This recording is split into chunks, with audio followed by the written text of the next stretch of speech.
तो आज भोजपुरी में होते भोरे भैया दू जना के गाना आयल है, पवन सिंह राकेश मिश्रा जी के, जोना में एक आदमी पलंग पर दम भैया हुमचले बानी और दूसरे आदमी रुमाल लेके रोकले बानी। तो लोग समझ सकत हैं जा कि हुमाचे वाला गाना के करवा और रोके वाला गाना के कर हो सकता है। लेकिन कुछ लोग के भैया इतना घमंड हो गया, इतना कुछ बात करते रहो, पवन युग खत्म हो गई, हई खत्म हो गई, प्राण चिलान बहुत लोग कहते हैं कि हिंका के फेल कर दिए, हुंका के फेल कर दिए। लेकिन एगो पवने सिंह के डायलॉग रहे कि बैठलो हाथी गधवन से ऊंचा लागेले, और वो प्रूफ देख सकते हैं। आज दू आदमी के गाना छूटल बा, दू आदमी भोजपुरी के स्टार आदमी बड़े, ओकरा में देखिए राकेश मिश्रा जी के व्यू देख सकते हैं रुआ, और पवन सिंह जी के व्यू देख सकते नहीं। तो यही से भैया कहावत सांच कहल जाला, शेर अगर बुढ़ा गई तो घास ना खाई, मांसे खाला।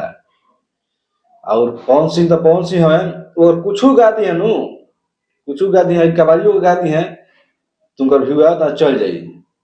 अरे ना गई है गाना गावल, ना गई है नया गाना, वो अपने गानवा के उठा के आदमी करी है नु, तो इतना अच्छा खासा चल रही जी खाली है कि कहीं जमल। तो पवन सिंह बने, और बाकी सब कुछ जानते बनी के कहाँ कहाँ बा, लगते बराबर।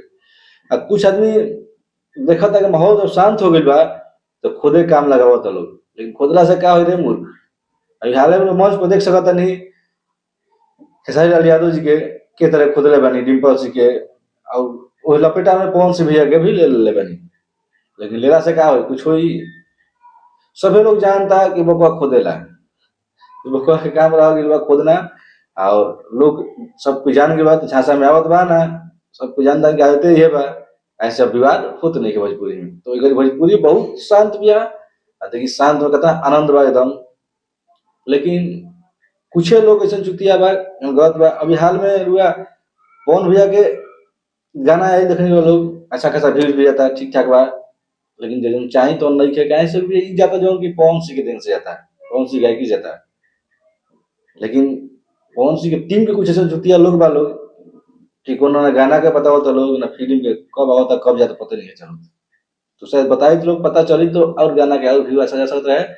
अच्छा मैं अभी देखिए भोजपुरी में फिल्म आवाज गया लाखन सिंह, और लाखन सिंह के देखिए पोस्टर बा, पोस्टर पर इहो निकल लिखल फिल्म कहिया आई, जाके तो बताओ ना एगो सोशल मीडिया के थ्रू कि फिल्म कहिया आई। आपा आदमी हाला बड़े में 14 के आई, अब देखिए कल 14 के लागत है कि नहीं लागत का।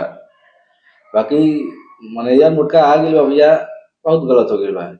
ये सज्जे हम तो ये कहम कि जब पुरान रहेला उहे तारा बारे में सब जानेला, और करे बाद तू आगे बढ़ सकता। और नया जे आई उ तो अपना फेरा में पड़ जी लूटे के, शायद वही कारण बा कौन से करियर में थोड़ा सा डाउन चलती है। तेकरा के आपस में मिल के सुधार ली जा, और एकरा पर ध्यान दी जा। हाँ, कोई भी चीज आवे तो अपडेट कम से कम देते रही जाए, ताकि लोग के पता चले कि हाँ हई चीज समय पे आवत है ना। तो अगर ये हाल रही तो पवन युग खत्म हो जाई। बस जो आदमी सुनता है पवन सिंह नाम पर सुनता है, लव को सुन ले। और गाना भी जो आयल बा गाना भी उदम नहीं है, राकेश मिश्रा जी का गाना सुन सकता नहीं, और इनका गाना भी सुन सकता नहीं। जो अभी लगले कुछ दिन हमने के नाच शुरू होखे बा, यानी कि लगन शुरू होखे बा, लगन के नाच में गाना कैसन बजेला वो रोल जानते हैं जा। तो का लागत है गाना ब्लास्ट करी ना करी। तो कमेंट में बताई जा प्रतिक्रिया, और जो भी अपन इच्छा होगा कमेंट में कहीं जा। फिर आगे हम नेक्स्ट वीडियो में। जय हिंद, जय